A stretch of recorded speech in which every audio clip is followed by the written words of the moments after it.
समोर तो दादा बसला बघा समोर त्या रूमच्या आतमध्ये. त्या विद्याच्या खोलीचं नाव आहे टांगसाल रूम. म्हणजे राजमुद्रा होड मुद्रा त्या रूमच्या आतमध्ये बनवलायच्या.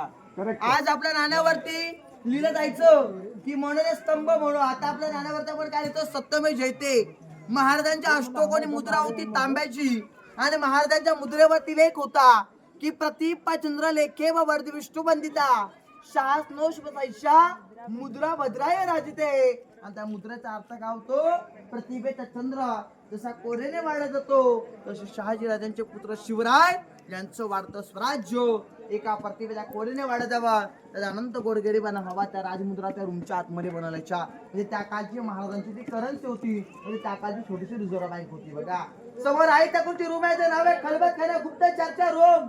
महाराजांचे गुप्तहेर होते बहिरूपी बहरजी नाईक. त्याला 18 भाषेचं नॉलेज होतं. बसला की वेषांतर करायचे 8. एकेकाले औरंगजेबाच्या दरबारात गेले त्याला कवाला ऐकवल्या. त्याच्या दाढीला हात लावले पण त्या औरंगजेबात देखील कळलं नाही का मरणात म्हणून. स्वतःच्या बायकोला मरेपर्यंत माहिती नव्हतं की स्वराज्यासाठी गुप्त चर्चा आपल्या नवरदेव काढतात म्हणून. एवढे चालाक होते. राजांच्या दरबारात राज्याभिषेक सोहळा होता. दरबारात कुठच्या रूपात गेले तर एका भिकारच्या रूपात गेले. फक्त महाराजांना माहिती नव्हतं. माहिती होतं की महाराजांच्या माझ्या कार्यक्रमासाठी की आपले गुप्तेर म्हणून पण आहेत बघा.